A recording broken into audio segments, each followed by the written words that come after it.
Dan ini keputusan tidak rasmi yang baru kami terima. Barisan Nasional menang di kedua-dua kerusi Parlimen Kinabatangan dan Lamak. Baik, kita kembali dengan perkembangan pilihan raya kecil Parlimen Kinabatangan dan Dun Lamak. Keputusan tidak rasmi menunjukkan calon Barisan Nasional masih mendahului pesaing lain setakat ini.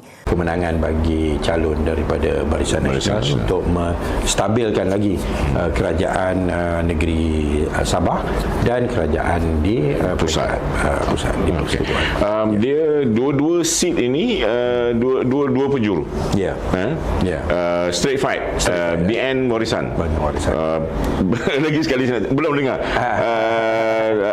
Top Put belum bagi feedback apa lagi Belum bagi feedback lagi. Tapi hari ini malam ini pada ketika ini malam terakhir ni.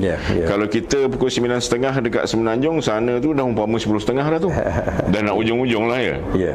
Tapi saya rasa yakin bahawa BN akan mencapai kemenangan di situ oleh kerana kita tidak.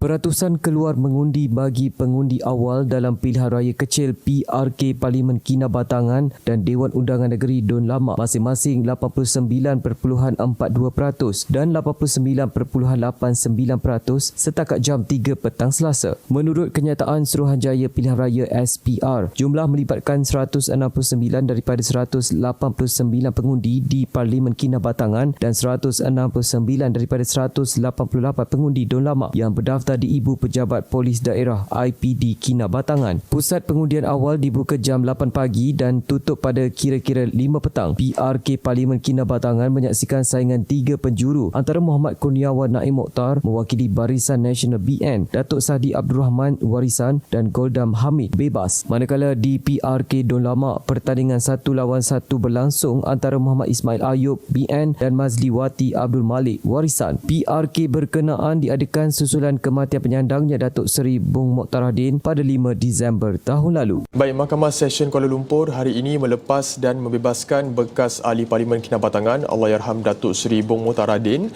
daripada 3 pertuduhan rasuah berjumlah 2.8 juta ringgit. Calon Barisan Nasional BN Muhammad Kurniawan Naim Mokhtar kini fokus kempen berskala besar pada minggu akhir menjelang pilihan raya kecil PRK Parlimen Kinabatangan Sabtu ini.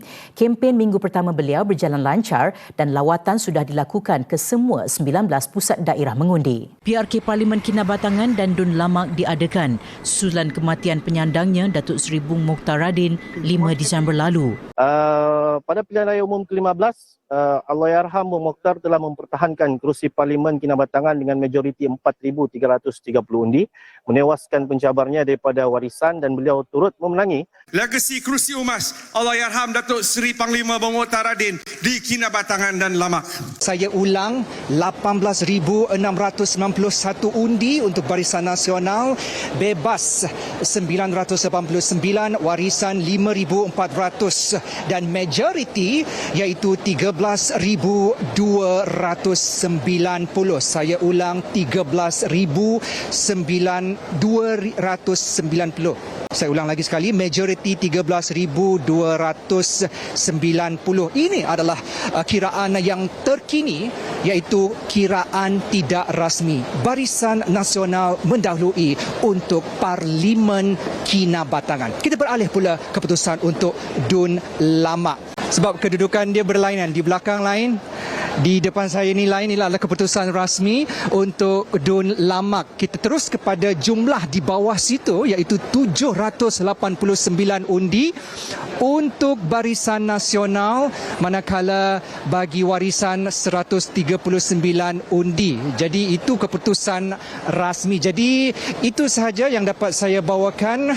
BN mendahului untuk PRK Kinabatangan dan Dun Lamak. Menurut Suruhanjaya Pilihan Raya SPR, 50.37% atau 24,322 pemilih telah mengundi bagi PRK Parlimen Kinabatangan setakat jam 3 petang tadi. Manakala Dun Lamak 55.16% atau lebih 7,000 pengundi. PRK Parlimen Kinabatangan menyaksikan saingan 3 penjuru antara Muhammad Kurniawan Naim Mokhtar mewakili Barisan Nasional BN, Datuk Sadi Abdul Rahman Warisan dan Goldam H Salangah Bebas. Cabaran di Parlimen Kinabatangan lebih terarah kepada pembangunan pembangunan seimbang antara kampung kerana keadaan geografi. Mengakui banyak yang sudah dilaksanakan Allahyarham Datuk Seri Bong Mokhtar sebelum ini, harapan terus disandarkan agar lebih pembangunan dapat dilaksanakan, terutamanya untuk generasi muda. Kalau zaman Datuk Mokhtar tadi memang banyak jasa. Tidak boleh kita nafikan Datuk Bong itu memang ada. Sebab dulu kita di Kinabatangin tidak lampu. Maknanya bertukar-tukar pemimpin. Datuk Bong yang wujudkan semua ini. Jangan silap. Dia yang wujudkan bank, bangunan ini semua dia. Pelajar ni diorang mengakses pelajaran lah. Sebab sekarang ni kebanyakannya semuanya menggunakan internet. Ada jugalah di sini ada dalam calon-calon itu ada kekuatan, antaranya Bong Mokhtar. Jadi Bong Mokhtar ada kekuatan di Lamak, dia menang sebab dia Bong Mokhtar. Tapi dengan Bong Mokhtar tiada, sekarang orang bertumpu kepada yakin kerusi Parlimen Kinabatangan kekal milik parti itu. Keyakinannya bukan bersandarkan sentimen semata-mata, malah hasil kerjasama jentera parti yang mantap. Akan bergerak lebih daripada masa sekarang untuk mencapai lebih banyak sasaran.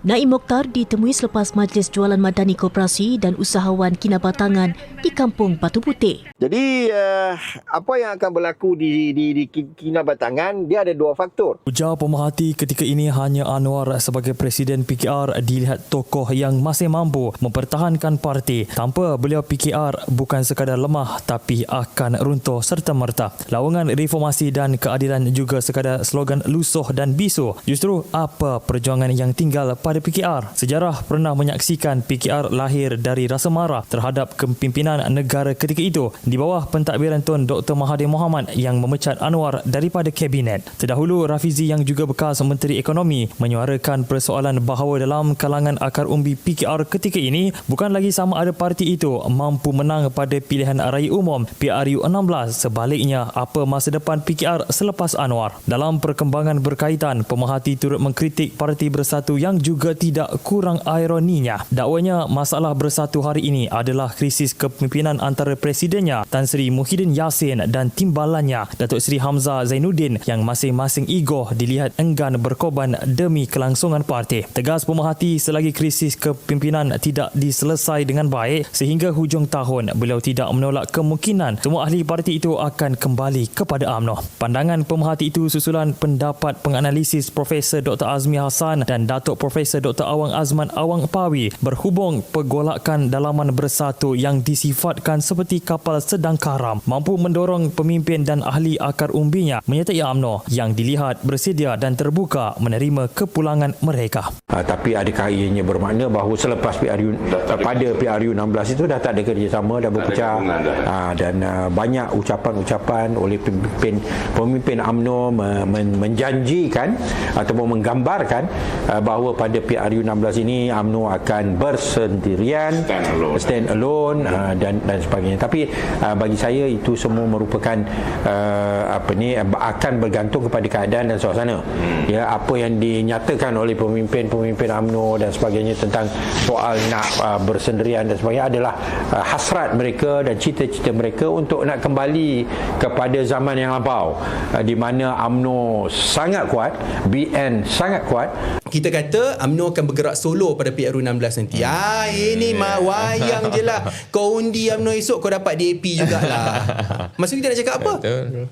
Taklah, percayalah dengan kami. Alah, dulu kau cakap macam tu juga. Tak, di Sabah kau cakap macam tu juga. Tak. Jadi nasional mesti mainnya. Padusi lah tentu. Jadi ini soal membina kepercayaan rakyat. Rakyat sudah tidak ada kepercayaan kepada orang politik. Kena ingat tu. Menurut pemerhati, sama ada PAS mahupun Parti Pribumi Bersatu Malaysia Bersatu kini berada dalam dilema besar kerana tiada satu figura tunggal yang mampu memimpin dan menyatukan orang Melayu. Dalam keadaan ini, katanya, ego parti hanya akan memusnahkan peluang Melayu untuk mentadbir negara. Justru bagi pemerhati, jika parti-parti Melayu tidak menyahut cadangan ini, maka PH akan terus menang dengan selesa sekaligus menyebabkan parlimen tidak boleh dikuasai pemimpin pemimpin Melayu sepenuhnya. Tegasnya, hanya dengan penyatuan itu, pertandingan 1-1 dapat dicapai dan peluang menang lebih tinggi. Terdahulu, Zahid mengesahkan beliau telah mengadakan pertemuan dengan pemimpin PAS dan Bersatu berhubung idea penyatuan Melayu sambil menegaskan usaha itu tidak bertujuan menggugat kerajaan perpaduan, sebaliknya menjurus kepada agenda Melayu menjelang PRU 16. Bagaimanapun, bagi pemerhati, UMNO sudah membuka pintu dan cadangan diputuskan. PAS dan Bersatu kini berada di persimpangan sama ada terus dibelenggu ego atau berani menyahut keputusan PAU demi masa depan Melayu.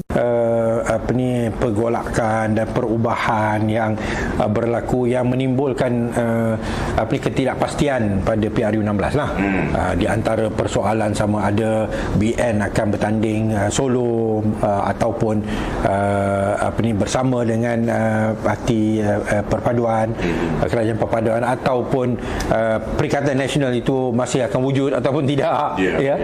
Kerana saya difahamkan bahawa Haji Hadi telah pun berusaha untuk memanggil mesyuarat untuk nak bincang. Dah keluarkan tapi sama ada pihak Bersatu akan hadir ataupun tidak, is to be seen lah. Dan kalau Bersatu tak hadir, sama ada masih boleh diwujudkan Perikatan Nasional, kerana Perikatan Nasional itu adalah satu gabungan, tetapi bila dah dalam pengundian esok, tumpuan terarah kepada suara pengundi untuk memilih wakil calon rakyat mereka. Adakah mampu membawa perubahan masa depan Lamak dan Kinabatangan? Yang pasti, apa komitmen realistik yang mampu dibawa untuk kawasan di sini? Nak bertanding solo. Ini bagi Pak UMNO lah. Itu saya punya pandangan lah. Terpulang pada pimpinan mereka, dia boleh kaji suasana dan keadaan pada PRU 16 dan memikirkan.